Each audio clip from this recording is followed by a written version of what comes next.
Good morning, everyone, or by the time you get this, it might already be early afternoon. Happy Sunday. It's Sunday, June 7th. I hope everyone had a nice Shabbos. I have to say that being able to daven, even if it was only Kabbalah, Shabbos, and Marav with the minyan here outside of Shul, where we were also protected by the tent from the elements, which were less than pleasant, but it was really such an uplifting experience. And so the list is out for this week to sign up for morning and evening minyan. So please make sure that you check your email and that you do so and sign up accordingly for this week.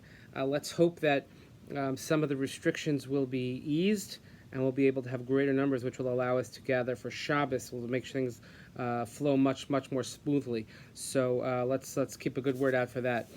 Things are going well in New York, so we're hoping that New Jersey won't be far behind.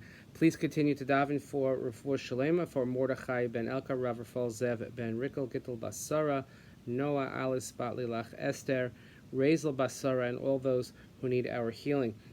I'm pleased that we're able to do another, it's informal, but a Sunday version. That's thank God, because our sponsorships have been rolling in, and already we are fully booked for this week, including Sunday, and already the week after it's starting to fill up. So if you would like to sponsor a Dvar Torah video in honor of a loved one, a graduation, a birthday, anniversary, or to commemorate a yard site, or just because it's Tuesday, please let me know, and it's a wonderful way that you can help your shul at this time.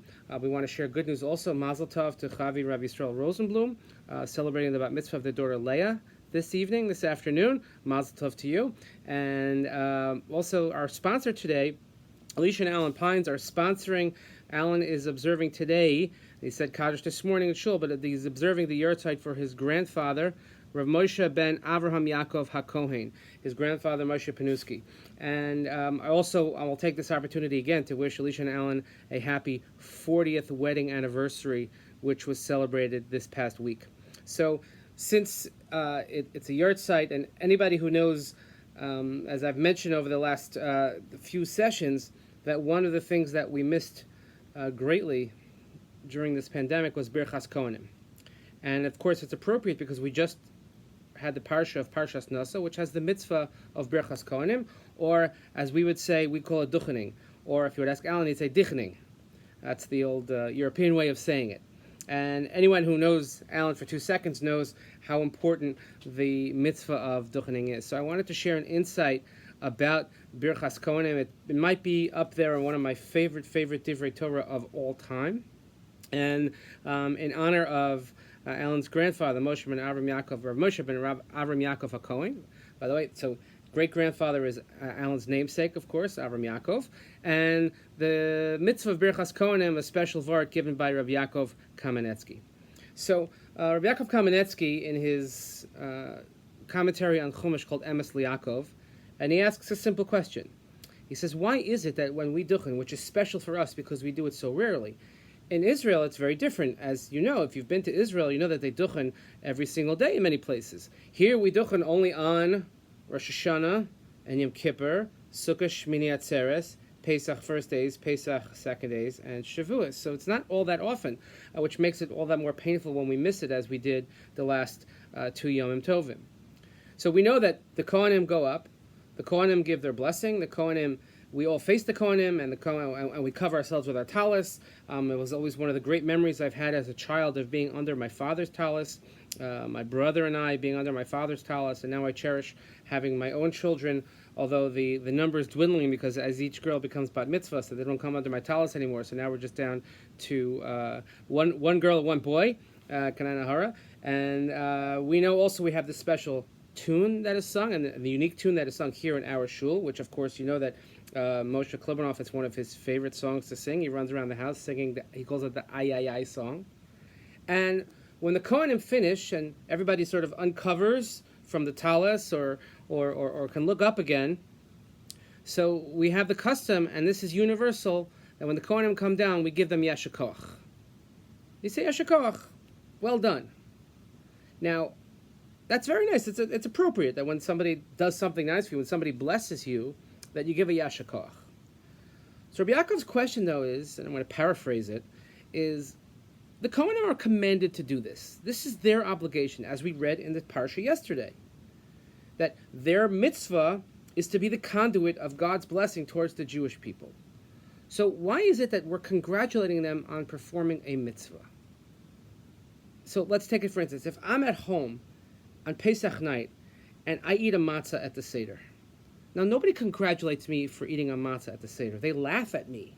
They laugh at me because I'm very makbid, and I have to be a certain amount, and it has to be eaten the way, and it has to be between 2 and 9 minutes, and the crumbs get all over me, and everybody's laughing at me. Nobody says, oh, yashakach, great job, because you know what? That's my mitzvah. I'm required on the night of Pesach to eat matzah. When I put on my tefillin every morning, nobody comes up to me and says, yashakach, you did what you were supposed to do. So why is it that when it comes to the Kohanim, that they're just doing what they're supposed to do? Why do we go give them yashakach? So Rabbi Yaakov Kamenetsky, he gives a beautiful answer, and he says, yes, they are commanded to do so, and yes, they are following orders, so to say.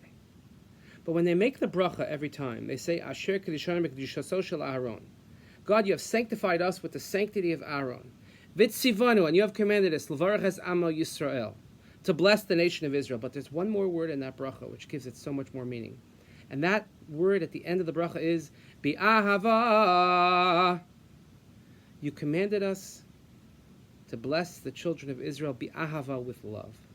When we give yashakach to the Kohanim, we're not giving the yashakach only for the fact that they performed the mitzvah, but the attitude with which they performed the mitzvah, the seriousness and the heartfelt feelings towards their Am Yisrael, the nation of Israel, is one that was with love. We give yashakach because they did it bi'ahava. And that's the attitude of the Kohanim every time they go up to the Duchen, and that's why it's so special, and that's why it's so sorely missed. Now, I didn't know Alan's grandfather, but I could take a really good guess, because I know Alan, and I know Alan's family, and I know how Alan is his entire family, how they're very sensitive towards the needs of others. And this is something that's fully ingrained in everything that they do. They don't just do things because they have to do them. They do them also bi'ahava, with love.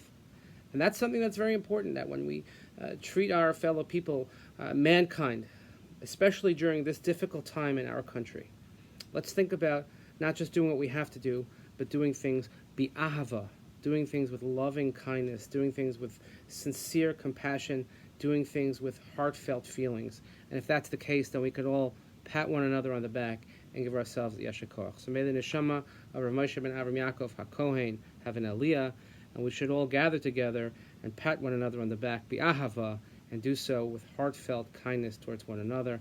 Have a wonderful day. We'll see you tomorrow.